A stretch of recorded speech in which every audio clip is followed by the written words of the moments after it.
is Jessalyn Scholl.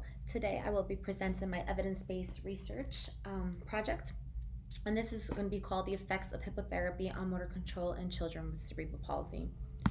So just for a quick introduction, my name is Jessalyn Scholl, like I said before, and I am currently an occupational therapist. I graduated from Kaiser University. I actually went there for Certified Occupational Therapy Assistant School, COTA, and then later on for an occupational therapist school. So when I started off as an assistant, basically in 2014, I was working with adults and pediatrics, adults in a skilled nursing facility, pediatrics in outpatient facilities, and home health. I never really knew which one I was more passionate about, as I love peds and I love adults. So I decided that when I did become an OT, I would continue doing both of them as well. Only this time, for the pediatric portion of it, I would be working in hippotherapy fields opposed to the more clinic conservative treatment of occupational therapy with children who have CP in the clinical setting. So, the quick outline of what we're going to be going through tonight. It starts with what is hippotherapy. We're going to be discussing about what it is and how it pertains to my PICO question. I will be speaking about the problem that is going on in my facility, my PICO question, search strategies and the PRISMA chart, evidence, change model, database evaluation, dissemination, and of course the conclusion. So to get started, what is hippotherapy? Basically, hippotherapy does come from the word hippos, which is Greek for horse. So it literally means therapy with a horse. Hippotherapy can be an intervention strategy used by therapists within their therapy program in order to enhance overall occupational therapy. This therapeutic intervention strategy uses the movement of a horse as used in the part of the intervention plan. Basically, the hippotherapy intervention strategy lies on the movement of the horse due to its unique walk. This walk that the horse does, walk or trot or canter, whatever you do with the horse, basically gives the child multidimensional movement that consists of rhythmic, repetitive, and changes in the sensory input. So basically, the speed of the movement of the horse will facilitate different movements in the child, specifically in this case, ones that do have cerebral palsy. Hippotherapy can be used for different diagnoses, different children, veterans, adults, anything, but in this particular situation, like I said, it will be on cerebral palsy. So the practice problem, CP is a non-progressive disorder of posture and movement. The effectiveness and efficacy of therapeutic interventions for children with CP has been difficult due to the lack of high quality research. So basically, there's not any kind of specific research that talks about exactly what intervention is the most important or the most beneficial for a child who has motor function deficits and has cerebral palsy. The efficacy of rehabilitation practice for children with CP is still inconclusive. Therefore, there should be alternative therapies or different types of research on different therapies that can be used or different intervention strategies for children with CP in order to improve their motor function. Therapists, general practitioners, and parents need new information on interventions with positive effects and outcomes for the management of children in CP. Okay, this leads to my PICO question, which is in children with cerebral palsy, what is the effect of hippotherapy on motor control compared to those who do not receive hippotherapy treatment or conservative treatment within 8 weeks? These are my search strategies and my PRISMA chart. Basically, I searched in Search USA, PubMed, and ProQuest. A lot of the key terms, or most of the key terms that I used was cerebral palsy, CP, hippotherapy, motor control, gross motor function, therapeutic riding, children, equine movement therapy, gross motor function measure. Like I said, the databases were Search USA, PubMed, and ProQuest. Inclusion criteria consisted of different diagnoses of CP. Hippotherapy or therapeutic riding had to be the primary intervention. Also, a physical therapist, occupational therapist, or an accredited riding instructor had to implement the intervention. Also, for inclusion criteria, I included full text, English, peer-reviewed, and anywhere from 2014 to 2019, which covers 5 years of recent research. Exclusion criteria basically was anyone that was over the age of 18, not considered a child, and any child who was participating in any occupational therapy services. So this research would be specifically hippotherapy as an intervention strategy for motor control in children with CP. After doing all that inclusion exclusion criteria, basically I was left with 44 articles. And after taking the inclusion and exclusion criteria out, 9 articles were reviewed and left. I basically looked through all of them and was able to pick 6 articles used as primary research. So these primary research I broke down with 4 different categories, and the first category, it consists of gross motor function, 88, GMFM, and basically this measure assesses gross motor function in children with CP in 5 different dimensions. These dimensions consist of A, lying and rolling, B, sitting, C, crawling and sitting, D, standing, and E, walking, running, and jumping. So 5 out of 6 of these studies revealed significant improvement in motor function in children with CP. In particular, dimensions D and E were the ones who had the predominant improvement, which was of course great for them in this case. And number 2 was balance outcomes. So although balance is not a part of my PICO question, Kin, An, and Wu reported an increase in balance after 8 weeks of hippotherapy. So just a side note, poor balance can affect trunk control, which in turn may affect limb control and motor function.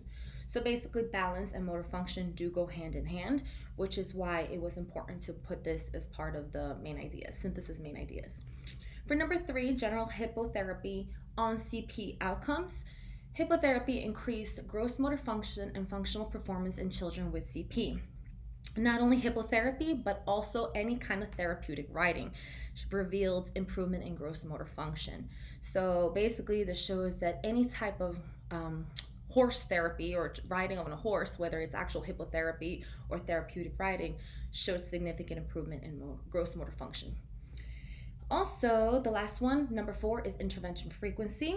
And a lot of the studies varied in frequency, so it was very difficult to target exactly what was the most beneficial frequency, but the average time was about 30 minutes for 1 to 2 times a week for 8 to 10 weeks. So this was a way to kind of break down the main ideas to see what was the most beneficial for the child. Okay, for change process, I went with the Rogers 1995 diffusion of innovation model. Before I get started on the model, I do want to speak about the stakeholders. The stakeholders in this situation would be the OTs, the PTs, the SLPs, physicians, and of course the caregivers or family members of the child. So basically, this model consists of 5 planned steps in the change process. The model is basically very self-explanatory and easy to follow, which is one of the reasons why I chose it. Number 1 starts with the knowledge, educating and raising awareness. So basically, the way I see this is presenting deficits in the motor control of children who have CP and how conservative interventions may not show as positive results as hippotherapy does. So educating and raising awareness on the issue is the first way to start. And next would be persuasion. So persuasion is basically presenting the evidence. Essentially, it would be the best way to actually go about the process. Presenting evidence of previous research showing significant improvement in gross motor control in children with CP after hippotherapy. So this is the time to basically show the research, show the evidence that you have, its positive effects, the measurable outcomes that hopefully are positive in order to get to the decision-making process. In the decision-making process, basically is where the stakeholders discuss the advantages and disadvantages of the intervention, and they will be making a decision based on outcome measures. The final decision is made, and the final decision is basically what says whether you want to implement or not the hippotherapy intervention. So for the next step in the process is implementation, which, like I said here, incorporating into weekly intervention. So once the stakeholders agree on executing the treatment, hippotherapy as a weekly intervention plan would be incorporated in the child care's plan. Lastly is confirmation, which in this case is where the stakeholders confirm the continuation of therapy. Hippotherapy. So basically, do stakeholders want to continue hippotherapy? That's kind of where that's at. Okay, so for database evaluation, I broke it down into two different sections, collection and evaluation. So for collection, basically we are measuring gross motor function with the GMFM88, commonly used in children with CP, and meet the criteria for validity and reliability with respect to responsiveness to change. This type of design will be an experimental design, hippotherapy versus conservative interventions, or no hippotherapy at all. The occupational therapist will be the one measuring the outcomes, and they will be measuring it with the GMFM baseline and 8 weeks of hippotherapy. So basically in the beginning and the end of hippotherapy. Okay, so for the evaluation purposes, the independent variable consists of hippotherapy as the intervention. Dependent variable consists of motor function. Independent t-test will be used to compare the differences in mean age between groups. The chi-square test will be used to compare the differences in distributions of the gross motor functional level and age between groups. And the paired independent t-test will be used to assess differences within and between the groups. Dissemination. This is a very important part of the whole process. Basically, I broke it down into institutional, local, regional, and national levels. Institutional, I think, is the best place to start. Basically, I would start in department and service, including occupational therapists, physical therapists, and speech therapists, the people who are actually working with the child one-on-one. I would talk about the importance, the previous research, and maybe even make a poster presentation or PowerPoint presentation of how important it is to implement this hippotherapy intervention strategy.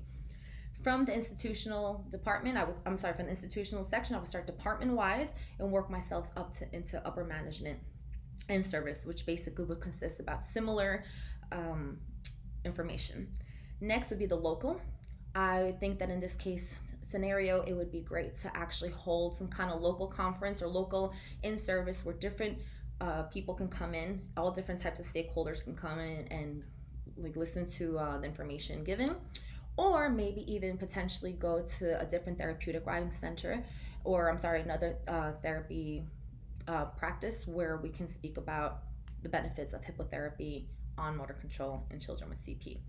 Next would be the regional area, which I would definitely try to go to the Florida Occupational Therapy Association which is about 3 hours away in Orlando, Florida. It is done every year, and so I would definitely try to register for that. And last but not least is national, which the main goal of everything would be to present a poster board in the American Occupational Therapy Association Conference, which is also given or done once a year in different areas of the United States. Okay, practice recommendations. So limited quantifiable data was seen during the research. So I think that increasing the quantifiable data, or not increasing, but trying to find more quantifiable data would definitely be beneficial. This would include a broader study, more reliability, and generalized findings.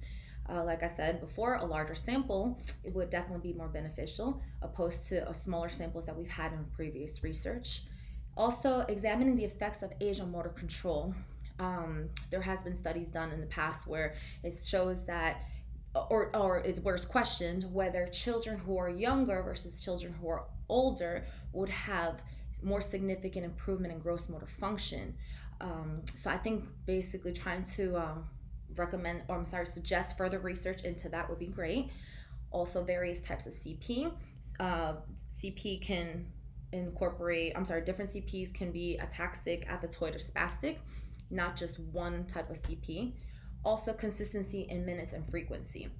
This specifically was more set towards having an actual time frame and maybe even a longer time frame. So in previous research, a lot of the measurable outcomes were measured at baseline and at the end, but none really showed anything about the long-term effects, anything after. So maybe being more consistent in the minutes of frequency and long-term effects of hippotherapy intervention would be a great recommendation. And also maybe using different standardized measurable outcome tools. Okay, so in hippotherapy, let me go back. I actually came up with an example, a prime example that I think would be a really good recommendation for future practice. And basically, it would be to have a randomized controlled trial with a large sample of different variations of CP for 12 weeks opposed to 8 or 6, and to definitely have a follow-up for the long-term effects. So that kind of puts everything together, everything that I'm speaking about here, because I do think that that would be very beneficial to have, especially when alternative therapies are being used with children who have CP. So here is a summary basic of everything we spoke about. We spoke about hippotherapy, what exactly it is, the type of people it can work with, and the benefits that it shows for for children who have CP with limited motor function. We spoke about the problem and the P code question. The search strategies included everything that I included, excluded, broke down the articles, and from there I broke it down even more to have my 6 main research. I talked about the evidence, all the evidence that I found, consisting of using the gross motor function measure, balance, general hippotherapy on outcome measures, and of course in the frequency of the intervention. Talked about the change model and how the change model would be used for the process. Database evaluation was also covered, and of course the dissemination of how to get everything situated and ready for implementation. So that wraps up everything I have for tonight. So I hope you guys enjoyed it. Here are my references, and here are questions. So if you guys do have any questions about the topic, hippotherapy, or anything, feel free to comment or ask. And yes, thank you very much. I hope you guys have a great night.